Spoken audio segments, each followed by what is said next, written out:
parents who kicked out their gay son at 17 and refused to speak to him for 13 years lost their court case yesterday and owe me $60,000 in legal fees.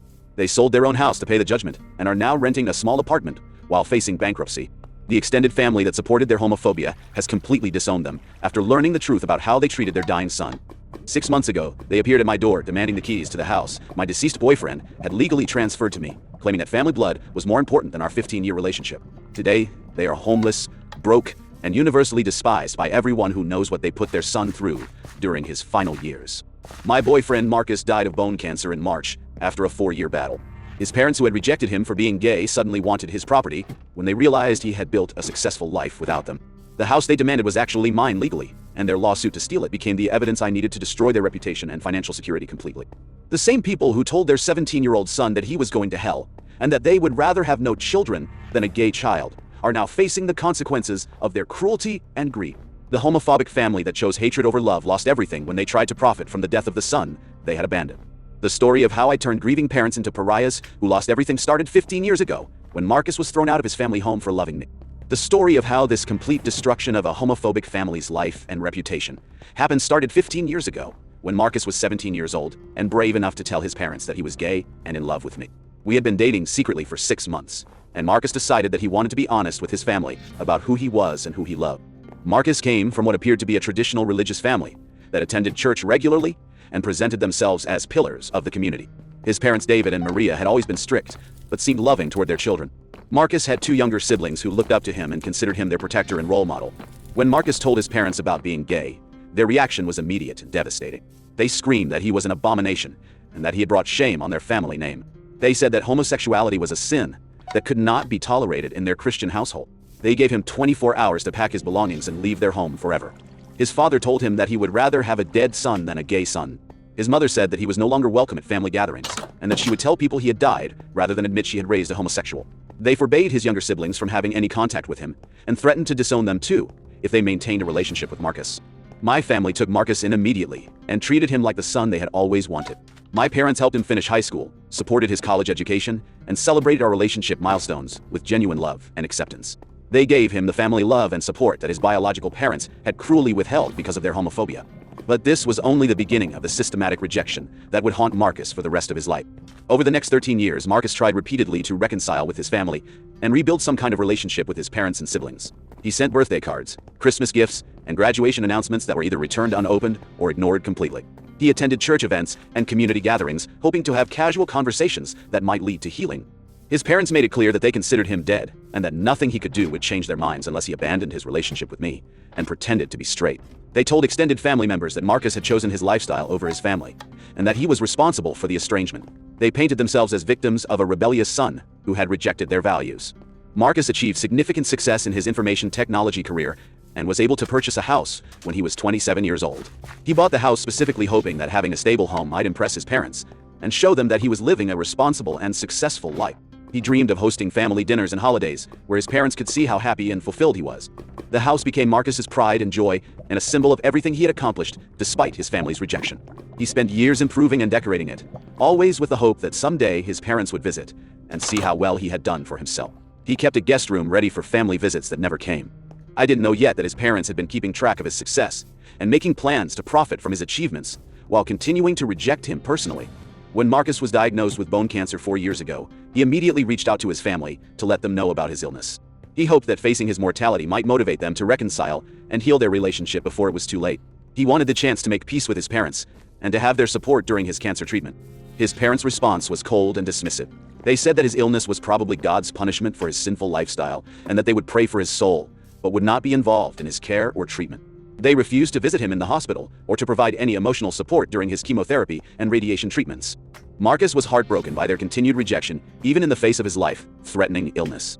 He had held on to hope that they would choose love over prejudice when confronted with the possibility of losing him forever. Their refusal to show compassion even when he was dying destroyed any remaining hope he had for family reconciliation. As Marcus's condition worsened, he became concerned about what would happen to his house and possessions after his death. Since same-sex marriage was not legal in our country, he worried that his family might try to claim his property even though they had rejected him for years. He wanted to make sure that I would be protected and that his hard-earned assets would not go to people who had caused him so much pain. The next discovery made me realize that his parents were not just cruel, but were actively planning to profit from his death. Marcus decided to legally transfer ownership of his house to me 1 year before his death to ensure that his family could not challenge my inheritance rights. The transfer was done properly with legal documentation and was completely legitimate under our country's property laws. Marcus paid all transfer taxes and fees to make sure the transaction was unquestionable. During this process, we learned that his parents had been consulting with lawyers about their potential inheritance rights, despite having no contact with Marcus for over a decade. They had been researching property laws and family inheritance rules, while publicly maintaining that Marcus was dead to them. Their sudden interest in legal matters revealed that they were planning to claim his assets after rejecting him as a person. The hypocrisy was stunning and infuriating. They wanted to inherit from the son they had disowned while maintaining their position that his lifestyle was sinful and shameful. They were prepared to profit from his death while refusing to show him love or support during his life. Marcus was devastated when he learned about their legal research and planning. He realized that his parents had never actually given up hope of benefiting from his success, even while publicly rejecting him and causing him years of emotional pain. Their greed was hidden behind their religious convictions, but it was always present. That's when I knew exactly what I had to do to protect Marcus's wishes and destroy his family's plans to profit from their cruelty. I spent the final year of Marcus's life carefully planning exactly how I would protect his legacy and ensure that his homophobic family faced permanent consequences for their years of cruelty and their attempts to profit from his death. I knew that simply owning the house legally would not stop them from challenging my rights and causing expensive legal battles that could drain my resources. My first step was documenting everything about their relationship with Marcus and their patterns of rejection and abandonment. I gathered evidence of their refusal to visit him during his illness, their statements about him being dead to them, and their research into inheritance laws, despite maintaining no relationship with him. I also began building relationships with extended family members who had been misled about the reasons for Marcus's estrangement from his parents. Many relatives had been told that Marcus had chosen his lifestyle over his family and had rejected their values. They did not know the truth about his parents' cruelty and their refusal to show compassion even during his terminal illness. Additionally, I reached out to Marcus's former classmates, co-workers, and community members who could testify about his character and the pain his family's rejection had caused him. I wanted to build a comprehensive picture of how their homophobia had affected not just Marcus, but everyone who cared about him. What I discovered next changed everything about how I planned to handle their inevitable legal challenge. I learned that Marcus's parents had been telling people in their church and community that they had tried to maintain a relationship with Marcus, but that he had rejected them because of his lifestyle choices. They had been portraying themselves as loving parents who had been abandoned by a son who chose homosexuality over family values. This narrative was completely false and was designed to gain sympathy while hiding their own cruelty and rejection. They had been building a public relations campaign to justify their behavior and to garner support for any future inheritance claims they might make. Most importantly, I discovered that they had been in contact with other families who had disowned LGBTQ children and had been sharing strategies for maintaining inheritance rights while publicly rejecting their children. They were part of a network of homophobic parents who wanted to have their cake and eat it too by disowning their children morally while maintaining financial claims on their success. I realized that this was not just about Marcus's individual situation, but about a systematic pattern of exploitation where homophobic parents reject their children emotionally while planning to profit from their achievements financially. The scope of the hypocrisy and greed required a response that would expose and destroy their entire strategy. My plan had 3 phases designed to maximize both legal victory and public humiliation for Marcus's parents and anyone who supported their position. Phase 1 was building an ironclad legal defense with overwhelming evidence of their abandonment and cruelty. I hired the best property law attorney in the country, someone with experience in LGBTQ rights and inheritance disputes. The attorney was eager to take on a case that would establish important precedent about the rights of chosen family versus biological family. We gathered extensive documentation of Marcus's parents' rejection and abandonment.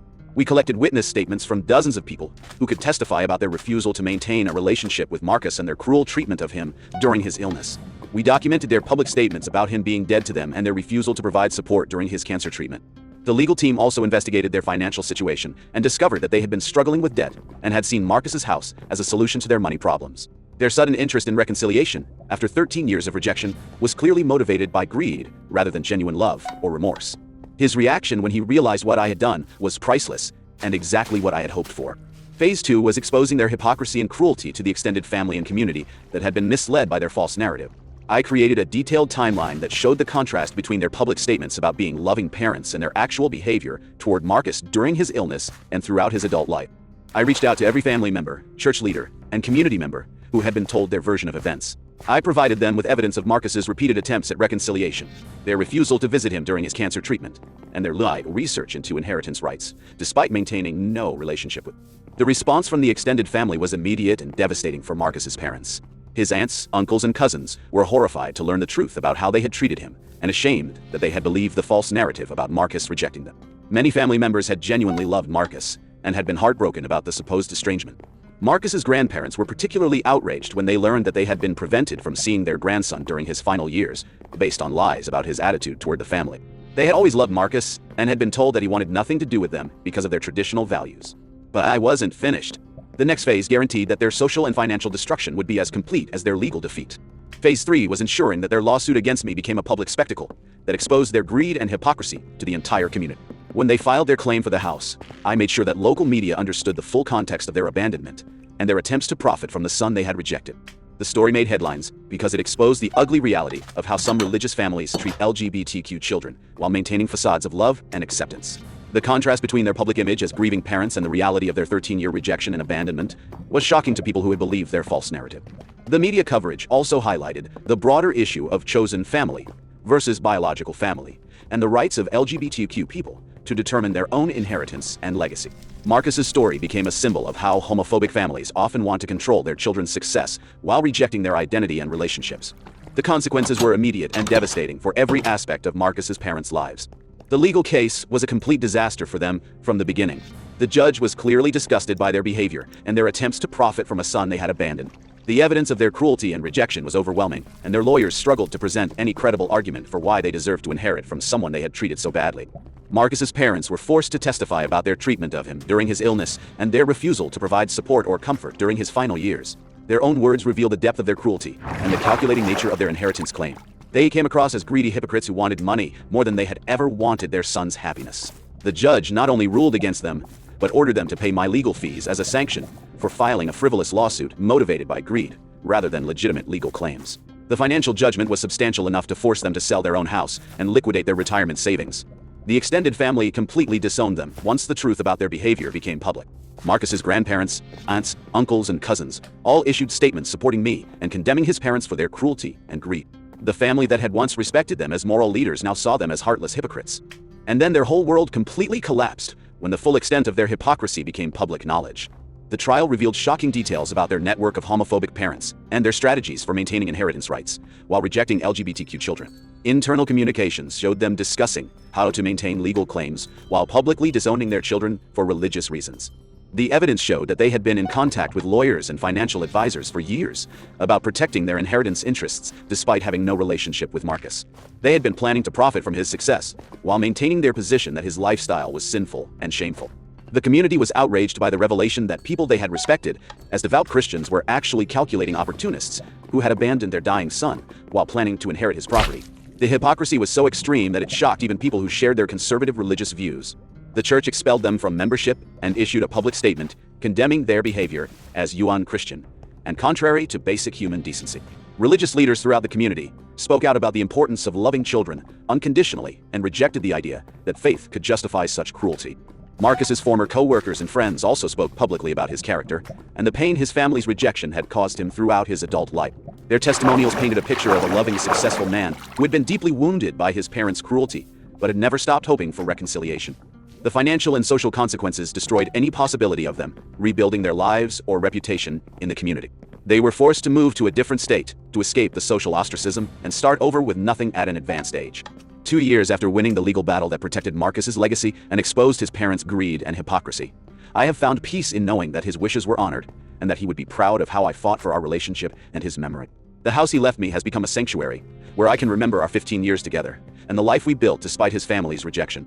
I have transformed the house into a gathering place for LGBTQ youth who have been rejected by their families. Marcus always dreamed of helping other young people who faced the same challenges he had experienced, and I have used his legacy to create the safe space he wished had existed when he was 17 and homeless. The guest room that Marcus kept ready for family visits that never came is now used by young people who need temporary housing after being kicked out by homophobic parents.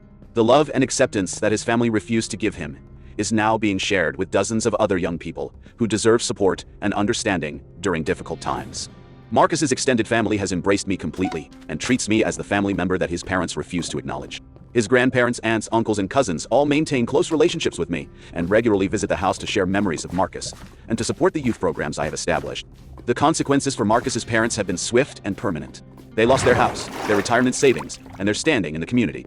They have been unable to rebuild their reputation and have struggled to find stable housing and employment in their new location.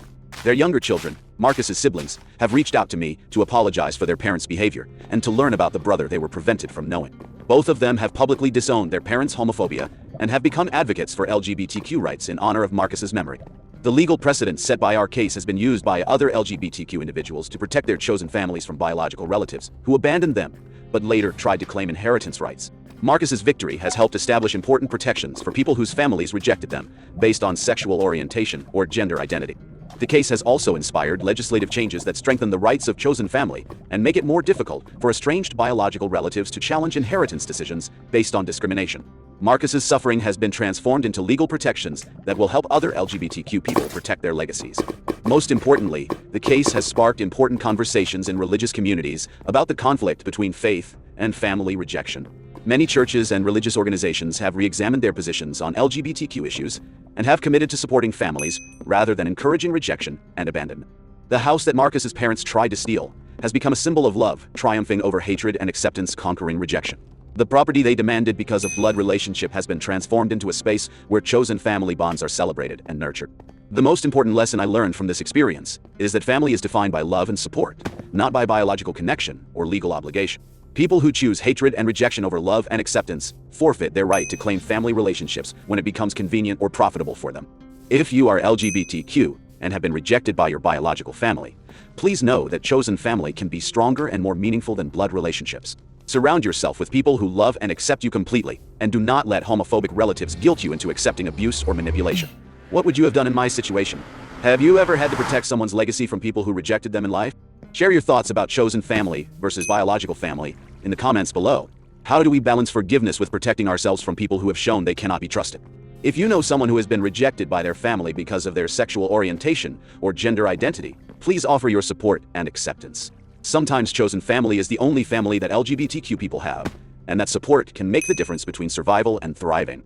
Like this video if you believe that people who reject their children because of their identity do not deserve to profit from their success. Subscribe for more stories about chosen family triumphing over biological family rejection. Have you ever had to choose between family loyalty and protecting someone you loved? Tell us about times when standing up for love required incredible personal strength.